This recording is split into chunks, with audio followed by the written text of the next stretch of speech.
자, 이번에는 우리가 사회심리학에서 제8장 성격심리로 가겠습니다. 자, 성격심리에서 이제 성격이 어떻게 이해를 하고 또 이해가 되고 있는가, 그 다음에 성격도 발달을 하잖아요. 그래서 성격 발달과 또 심리 사회적 요인은 무엇이냐, 그 다음에 성격 유형에는 다른 그 인간관계는 어떻게 이루어지느냐, 성격에 따라서. 그리고 이제 우리가 마지막에 성격을 평가해 보는 거예요. 성격을 평가한다면 좀 이상할지도 모르겠지만, 그러나 우리가 객관적인 입장에서 한번 생각을 해보겠다 이겁니다. 자, 현대 심리학을 통한 성격을 이해하는 거고요. 성격 발달에 영향을 미치는 심리 요인, 그 다음에 사회적 요인, 이것을 우리가 학습하고, 그 다음에 성격 유형에 따른 인간관계를 우리가 이해하는 거예요. 그래서 성격 평가의 도구와 방법에 대해서 우리가 또 알아보는 거죠. 자, 그러면 성격의 이해예요. 자, 성격, 퍼스널리티, 성격이라는 용어는 어원적으로 이 탈 있잖아요. 그 다음에 가면. 자, 이런 것의 뜻을 함축한 라틴어 페르소나를 의미하는 것이다. 그래서 겉으로 사람들에게 보이는 개인의 모습 및 특성을 나타낸다. 그러니까 이 성격이라고 하는 것은 이 가면이죠. 이 가면. 그러니까 이 페르소나, 자기를 보호하고 감싸고 잘 보여주지 않는 그런 페르소나를 의미하는 것이에요. 그렇기 때문에 개인의 모습 및 특성을 각자 나타내고 있지요. 자, 성격은 인간의 사고, 인간의 생각하는 거, 감정 갖는 거, 행동하는 거, 그것을 사고, 감정, 행위를 포함한 일련의 행동과 관련해서 이해할 수 있고요. 그 다음에 성격은 관찰할 수 있는 사람들의 행동을 바탕으로 판단되는 것입니다. 성격은 이렇게 그 마음속에 있는 것이 밖으로 보여지잖아요. 그래서 관찰이 가능해요. 성격은 사람들이 보편적으로 공유하는 공통성을 포함하고 있고요. 그 다음에 사람들을 특정한 성격의 유형으로 분류하는 것은 서로가 공유하는 행동적 특성을 바탕으로 이루어진다. 그랬어요. 자, 이 성격은 그 군이 있죠. 군. 이렇게 그러니까 이런 종류의 성격, 또 이런 종류의 성격. 우리가 물론 인간이 이 세계에서 70억이 넘는 인간이 있습니다. 그러나 그 인간들의 성격이 다 똑같은 것은 아니지만 그래도 어떤 유형, 이런 군을 모은다는 거예요. 유형으로 이렇게 분리를 할 수가 있다. 그런 얘기예요. 자, 그 다음에 현대 심리학사를 통한 성격 이해예요.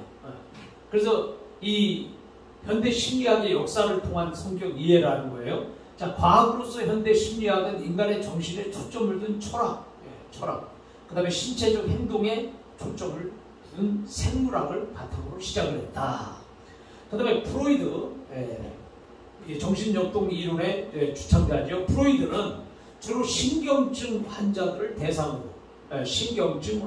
대상으로 정신분석을 발달시켰다.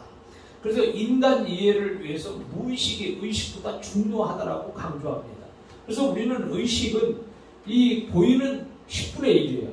근데 무의식은 그 밑에 깔려있는 전체 10분의 9가 그 엄청난 그런 것들이 이제 무의식이죠. 그래서 사람은 이 보이는 것만으로서 그 사람을 판단할 수가 없는 거예요. 왜냐하면 이 무의식이 의식보다 중요하기 때문에 나타나지 않는 그것보다 나타나는 것보다 나타나지 않는 무의식이 굉장히 중요하다고 강조를 하고 있어요. 그 다음에 인간의 가치와 존엄성을 강조하죠. 가치, 존엄성을 강조하면서 실존주의 철학과 현상학을 바탕으로 제2차 세계대전 이후에 메슬로우, 또 이 메슬로우 하면은 우리가 인간의 5대 욕구를 우리가 볼 수 있고요. 그 다음에 로저스 하면은 인본주의 상담. 자, 그래서 이 로저스 등이 강조한 입장을 인본주의 심리학이라고 한다. 이렇게 우리가 말하고 있습니다. 그래서 심리학의 학문적 주류를 이루었던 미국 심리학은 1920년대부터 60년대까지 행동주의 심리학이 지배적이었다. 자, 그러니까 이 1920년에서 60년까지니까 40년 동안에 행동주의 심리학이 거의 지배를 했다는 거예요. 자, 이러한 행동주의 심리학의 입장에 반대해서 1960년대부터 40년 후에 60년대의 정체성을 나타낸 입장이 인지심리학이다. 자, 행동주의 심리학에서 이제 인지심리학으로 이렇게 지금 넘어오고 있어요. 그 다음에 시대적 조류인 정보처리 이론, 그 다음에 컴퓨터공학, 컴퓨터가 발전을 하면서 컴퓨터공학이 또 이렇게 컴퓨터공학이 발전하면서 컴퓨터가 지금 전 세계를 이렇게 지금 움직이고 있습니다. 또 요즘에는 제4차 4차 산업시대에서 인공지능 등과 같은 관련된 분야로서 시대의 변화에 따라서 인지심리학은 현대심리학의 새로운 주류로 자리를 잡게 되었다. 자, 인지심리학. 행동심리학은 행동을 통해서 우리가 관찰하는 것이고, 자, 인지는 사람이 갖고 있는 지식, 생각, 감정, 정서, 자, 이런 것들이 이제 인지심리학에 영향을 미치는 것이다. 자, 그 다음에 성격 이론의 주요 문제는 성격에 대한 관점이 있어요. 정신역동적 관점이 있어요. 프로이드가 이제 정신역동 이론을 주창을 하지 않습니까? 그래서 프로이드의 정신분석적 접근 및 신정신분석적 접근에 속하는 이론가들을 포괄하고 다뤘다. 그래서 프로이드를 중심한 정신역동적 관점. 그 다음에 성향의 관점이다. 성향. 그러니까 성격이 어떤 나가는 방향. 자, 이런 것들이 이제 올포트.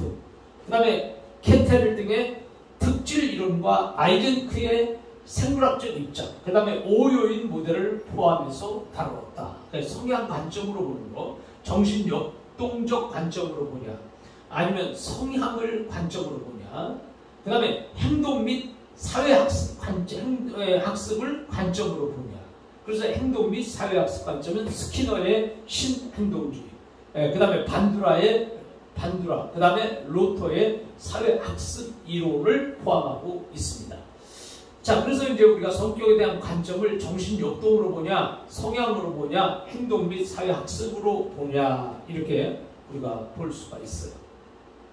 그 다음에 또 성격에 대한 관점이 이제 인본주의적 관점이죠. 아까 메슬로우, 그 다음에 로저스, 이런 그 실존주의적 이론을 포함하는 거죠. 자, 그래서 인본주의 관점, 그 다음에 두 번째는 인지적 관점이에요. 아까 이제 우리가 중요한 게 이제 인지적 관점이잖아요. 그래서 행동주의적 관점에서 인지적으로 지금 넘어오고 있다는 거죠. 자, 그래서 켈리의 개인 구성 개념 이론과 앨리스와 백의 성격에 대한 인지적 접근을 포함하고요. 자, 이 관점은 무엇보다 인지의 중요성을 강조하고 개개인이 가지는 인지에 따라서 정서 및 행동이 영향을 받는다고 이렇게 주장을 합니다. 그래서 우리는 사람이 갖고 있는 인지, 그 인지에 따라서 각 사람마다 느끼는 어떤 정서, 행동, 자, 이런 것들이 이제 영향을 받는다. 그렇게 생각하는 거죠. 자, 성격 이론의 주요 문제는 인간 대 상황 논쟁이에요. 자, 인간 대 상황의 논쟁이다. 자, 사람 중심의 성격 이론에 대해서 반기를 들고 상황의 중요성을 제기한 학자는 미첼이고, 일반적으로 상황에 대해서 강조한 학자는 현대 심리학에서 행동주의 관점에 속하는 심리학자들, 왓슨, 파브로프, 스키너, 이런 사람들이라고 할 수가 있다. 자, 사람 중심의 성격 이론에 대해서 반기를 들었다. 자, 이것은 이제 인본주의에 대해서 반기를 든 거예요. 자, 그래서 상황 중요성을 제기한 학자가 미첼이다. 자, 그 다음에 미첼은 성격의 특질 이론에 대해서 비판을 했습니다. 특질 이론. 그리고 그러한 비판에서 비롯된 행동의 일관성 및 행동을 결정하는 데 있어서 상황의 중요성에 관한 논쟁으로 잘 알려지게 되었다. 이렇게 말하고 있어요. 자, 인간 대 상황 논쟁을 보면 주요한 사람이 변인, 주요한 사람 변인, 바로 미첼. 자, 첫 번째 사람 변인이에요. 자, 그것은 뭐냐면 구성 능력. 그래서 개인의 인지적, 행동적 능력과 관련이 된다. 그 다음 이제 그 능력이 무엇으로 이루어졌느냐. 구성 능력을 보고. 그 다음에 이제 두 번째 사람 변이는 부호와 전략. 사람들이 사건 혹은 실체를 지각하고 조직하고 이해하는 방법 및 상황을 범주화하는 방법과 관련했다. 그래서 부호화 전략이에요.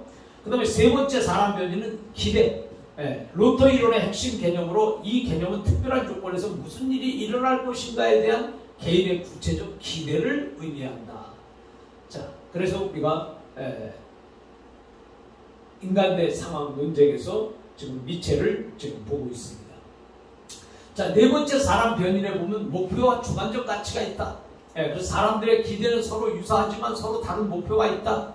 또 혹은 주관적 가치를 가진 사람들은 같은 결과가 나오더라도 각 사람에게 서로 다른 의미를 주기 때문에 서로 다른 행동을 보일 수 있다고 생각을 합니다. 자, 그래서 이 목표는 그 주관적 가치에 의해서 또 목표가 다를 수도 있는 거잖아요. 자, 마지막 사람 변이는 뭐냐면 자기 조절 및 체계 및 계획이다. 그래서 사람들이 자신의 행동을 조절하기 위해서 채택하는 서로 다른 규칙과 기준. 그래서 규칙이라고 하는 것은 어떤 그 법칙이죠. 법칙, 규칙, 법을 지키는 그런 것이고, 규준하면은 어떤 그 라인, 선을 의미하는 거죠. 그래서 자기 조절 및 체계 및 계획이다. 이렇게 우리가 나눌 수 있습니다. 자, 성격 이론의 주의 문제에서 인간성에 대한 관점이 있어요. 그 희재와 지글러예요. 희재와 지글러는 인간성에 대한 대립적인 연속선상에서 성격 심리학자들을 분류하여 9가지 준거를 제시했다. 그래서 그 9가지 준거가 뭐냐? 자유론 대 결정론이에요. 그 다음에 합리성 대 비합리성. 그 다음에 전체주의 대 요소주의. 그 다음에 체질론 대 환경론. 그 다음에 가변성 대 불변성. 주관성 대 객관성. 그 다음에 발생성 대 반응성. 그 다음에 평형성 대 비평형성. 그 다음에 가시성 대 비가시성. 눈에 보이는 거와 보이지 않는 거. 이런 것 등이 있다고 입장을 밝히고 있습니다. 자, 그 다음에 두 번째는 이제 슐츠와 슐츠예요. 그래서 6가지 인간성에 대한 준거, 즉 자유의지 대 결정론. 그 다음에 유전 대 환경. 그 다음에 과거 대 현재. 독특성 대 보편성. 그 다음에 평형 대 성장. 낙관론 대 비관론에 따라서 성격 이론가들의 관점을 비교했다. 자, 그리고 이러한 인간성에 대한 준거는 제시하지 않았지만 메디는 성격 이론가의 인간관과 이론적 입장에 따른 성격 이론 분류 모델을 포괄적으로 제안을 했습니다. 자, 그가 가정한 3가지 모델은 갈등 모델이 있고요. 그 다음에 충족 모델이 있고, 그 다음에 이제 쭉 변하지 않는 그 일관성 모델이 있다. 이렇게 입장을 밝히고 있습니다. 자, 그러면 성격 발달과 심리 사회적 요인은 뭐냐?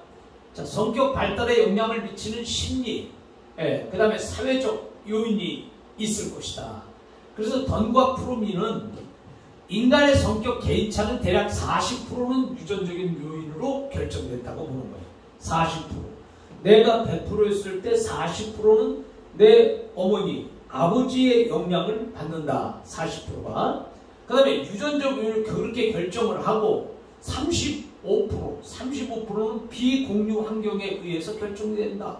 자, 35%는 이 공유하지 않는 환경, 서로 각자가 다른 그런 환경에 의해서 결정이 된다는 거예요. 35%가. 그리고 5%만이 공유 환경에 의해서 영향을 받는다. 서로 같은 환경에 의해서 영향을 받는다.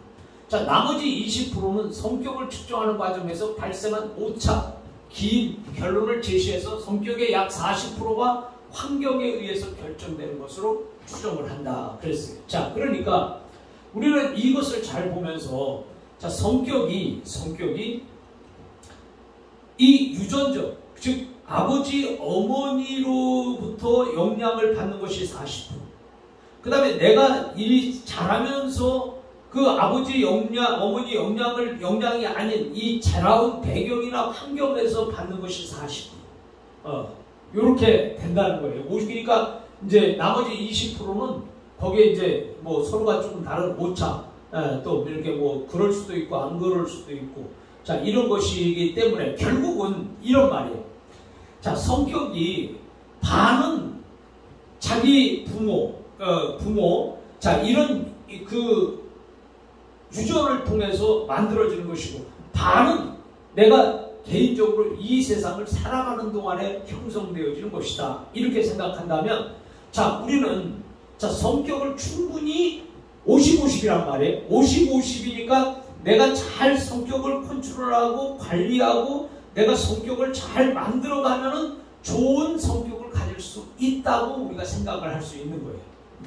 자 그래서 공유된 가족 환경이 성격의 개인차를 설명하는 주요한 요인이 아니라 비공유된 환경이 성격 발달에 매우 큰 영향을 준다.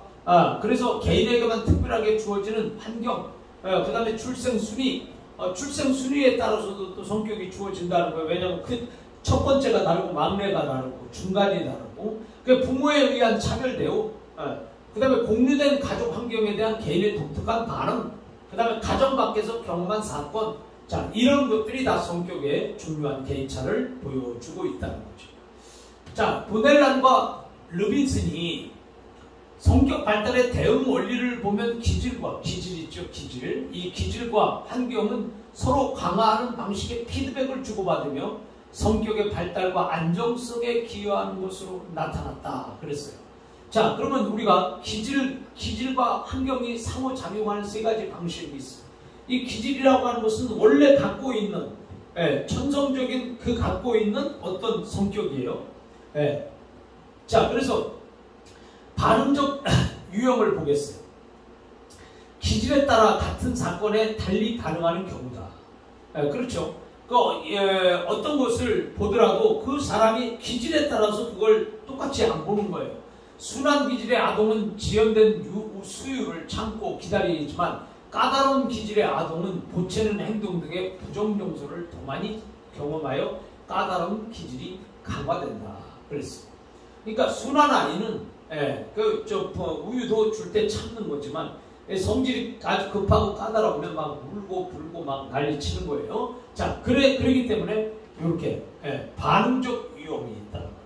그 다음에 유발적 유형이에요. 기질이 다른 사람으로부터 독특한 반응을 유발하는 경우에 예를 들면 까다로운 기질의 아동은 부모에게 더 많은 짜증을 유발해. 그 다음에 부정적인 피드백을 초래하고요. 갈등을 경험하게 돼서 더욱 까다로운 기질이 된다. 이게 이제 유발적 유형이에요. 자, 그 다음에 전향적 유형이에요. 편안하게 느끼는 환경적 상황을 스스로 선택하는 경우예요. 예를 들면 순한 기질의 아동은 합동적인 놀이를 선호하고, 그 다음에 갈등을 최소화하고, 그 다음에 순한 기질이 지속되지만 까다로운 기질의 아동은 경쟁적인 게임을 선택하여 격렬한 감정을 경험하게 된다. 자, 그래서 이게 이제 순한 기질의 아동은 합동적인 놀이를 좋아한다는 거죠. 여러 사람하고 잘 어울리고 또 갈등도 잘 안 생기고. 자, 그리고 이제 이렇게 평탄하게 이렇게 가는데 까다로운 기질을 가진 아동은 경쟁을 통해서 막 선택을 하고 거기다 격렬한 감정까지 쏟아내는 그런 것들이 있게 된다는 거예요. 자, 그래서 우리는 기질과 환경이 상호작용하는 세 가지 방식을 지금 봤습니다. 자, 그 다음에 우리가 가정환경의 심리 사회적 요인이에요. 자, 부모가 자녀와의 상호작용이에요. 부모가 자녀와의 상호작용. 자, 바움린드가 제시한 부모 양육과 아동 행동의 세 가지 유형이 있어요. 자, 그러면 부모의 양육 방식이에요. 그래서 허용적인 부모가 있고요. 독재적인 부모가 있고요. 그 다음에 충동적, 공격적인 또 아동이 있어요. 그리고 불안하고 억제적인 아동이 있다. 자, 이제 우리가 이걸 보겠어요. 자, 부모의 양육 방식에서 규율을 명시하거나 부과하지 않는다. 그리고 이 허용적 부모는 아동의 울음이나 고집에 굴복을 해. 애가 울고 또 고집피면 그냥 해주지요. 그 다음에 성숙한 행동에 대한 요구나 기대가 적어요. 그 다음에 나쁜 행동을 무시하거나 수용해요. 애가 좀 버릇이 없고 그러면 그냥 내비두는 거예요. 그 다음에 분노나 짜증을 숨기고 표현하지 않아요. 아이한테 화를 안 내는 거예요. 화를. 자, 그 다음에 충동이나 욕구의 자연스러운 표현을 강조해요. 예. 자, 이게 이제 허용적 부모예요.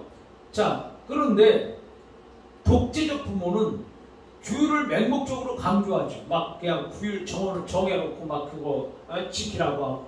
그 다음에 나쁜 행동을 즉각 지적하고 처벌해버립니다. 그 다음에 분노하고 불쾌감을 직접 부모가 이 아동에게 표시를 하고. 그 다음에 규율을 명확하게 설명하지 않아. 그냥 너 이거 하지 마라. 그러면 그냥 구체적으로 왜 하지 말아야 되는지, 하면 어떻게 되는지를 설명을 잘 해야 되는데, 그냥 부모 입장에서 너 이거 하지 마라 이렇게 해버리니까 여기에서 규율을 명확하게 설명하지 않는다는. 그 다음에 심한 처벌과 훈육을 가해요. 애가 잘못했을 때는 아주 처벌을 강화한단 말이죠. 그 다음에 애정과 긍정적 관여가 낮아요. 사랑하는 마음이 작다는 거예요. 그 다음에 아동과 함께하는 문화적 활동이 적을 수밖에 없죠. 독재적 부모는. 자, 이렇게 해서 이 아동의 행동을 보면은, 자, 충동적, 공격적인 아동은 어른에게 저항을 해요. 그래서 불복종적이에요. 그리고 자기 신뢰성과 성취 지향성이 낮아요. 그리고 충동적이며 자기 통제력이 또 낮고요. 그 다음에 지배적이고 공격적이에요. 그 다음에 쉽게 화내지만 유쾌한 기분으로서의 회복도 더 빨라요. 목적이 없거나 목적 지향적 활동이 적다. 자, 이것이 이제 충동적, 공격적인 아동이 되는 거예요. 자, 불안하고 억제적인 아동은 뭐냐면 공포와 두려움이 많죠. 무서움을 많이 타요. 그 다음에 우울하고 불행해요. 그 다음에 쉽게 초조해지고, 불안을 표출하지는 않지만 적대적이고 배타적이에요. 그 다음에 스트레스를 쉽게 받고요. 공격적인 행동과 무관심한 행동이 교차하고, 그 다음에 목적이 없다. 자, 이것이 이제 우리가 바움린드가 제시한 부모 양육과 아동 행동의 세 가지 유형을 지금 우리가 보고 있어요. 자, 그 다음에 여기 보면 권위 있는 부모가 있어요. 권위적인 부모. 그게 엄격한 규율을 이행해야 돼요. 그 다음에 아동의 고집에 굴복하지 않아요. 그게 고집을 꺾은단 말이에요. 부모가. 자, 그 다음에 아동의 나쁜 행동에 불쾌 반응을 보여요. 이거 옳지 않다고 하면서 굉장히 막 화를 내죠. 그 다음에 규율을 명확하게 전달을 해요. 이것은 이제 권위 있는 부모예요. 그래서 너는 이거 하지 마라. 그러면 왜 하지 말아야 되는지, 네가 하면 어떻게 되는지, 이런 거를 명확하게 전달을 한다. 그 다음에 아동의 욕구를 고려해서 의견을 듣고 조정해요. 그러니까 아까 위에 있는 두 부모들은 그렇지 않은데, 이 권위 있는 부모는 아동의 욕구를 또 조종하죠. 그 다음에 애정적이고 간접적이면 반응적이에요. 그죠? 그 다음에 아동의 연령에 적절한 성숙하고 독립적인 행동을 육성하는 거예요. 그 나이대에 맞춰서. 그 다음에 아동과 함께하는 문화적 활동을 계획하는 거예요. 이게 이제 권위 있는 부모가 되는 거예요. 자, 그리고 이 권위 있는 부모에게서 아동의 행동은 자기 신뢰적이에요. 그 다음에 자기를 통제하고요. 그 다음에 활동 수준이 높고요. 그 다음에 쾌활하죠. 그리고 또래 친구와 잘 사귀어요. 그 다음에 스트레스도 잘 견디는 거예요. 그 다음에 새로운 상황에 흥미와 호기심을 갖고요. 성인들에게 협조적이고 성취 지향적입니다. 자, 그러니까 우리는 지금 여기 보면, 자, 이 바움린드가 세 가지 유형, 부모 양육과 아동에 대해서 허용적 부모는 충동적, 공격적인 아동을 만들고, 독재적인 부모는 불안하고 억제적인 아동을 만든다. 그리고 권위 있는 부모는 활기차고 다양한 아동을 만들어낸다는 거예요. 자, 이런 것에서 이제 우리가 바움린드의 제시한 부모 양육과 아동 행동의 세 가지 유형을 우리가 표 8-2에서 봤습니다. 자, 부모와 자녀의 애착 유형이에요. 이제는. 자, 부모와 자녀의 애착 유형은 성격 형성에 중대한 영향을 미쳐요. 자, 그러니까 부모와 자녀가 서로 관계가 애착, 밀착이 되어 있는 유형이 성격 형성에 많은 영향을 미치죠. 자, 그래서 에인즈워스의 낯선 상황 검사는 영아들이 어머니와 형성하는 애착 유형을 구분하고 결론을 짓는다. 그 다음에 애착 유형의 차이가 발생하는 것은 양육자의 반응성이 다르기 때문이다. 이렇게 말하고 있습니다. 자, 어머니의 경제활동과 아버지의 부재. 자, 우리는 여기에서 이제 가정환경의 심리, 사회적 요인에서 자, 엄마가 돈을 벌어요. 근데 아버지가 없어. 이런 상황이에요, 지금. 자, 어머니의 경제활동은 학령기 자녀에게 필요한 부모의 관심과 통제를 감소시키죠. 당연히 엄마가 돈을 버니까 아동에게 관심을 가질 시간이 없는 거예요. 그리고 자녀의 학업 성취도를 낮추고 문제 행동의 발생률이 높기도 하고 남자의 경우 더 현저하게 나타난다. 자, 그래서 부모님, 엄마가 돈을 벌고 아버지가 없다. 그렇게 되면 굉장히 반항아로, 남자 같은 경우에는 반항아로 성장을 하기가 쉽다는 거예요. 그 다음에 아버지가 자녀의 양육에 관여하는 시간의 양은 어머니에 비교하면 적지만 자녀의 성장과 발달에 미치는 영향은 어머니의 영향과 유사하면서 특히 아동의 지적 사회적 발달에 커다란 영향을 미친다. 자, 그래서 우리는 여기 보면 아버지가 자녀 양육에 관여하는 시간이에요. 이 시간은 엄마는 오랫동안 있지만 아버지는 자녀와 짧은 관계 속에서도 그 자녀에게 영향을 많이 미친다는 거예요. 그래서 아버지가 참 역할이 중요하다 이것입니다.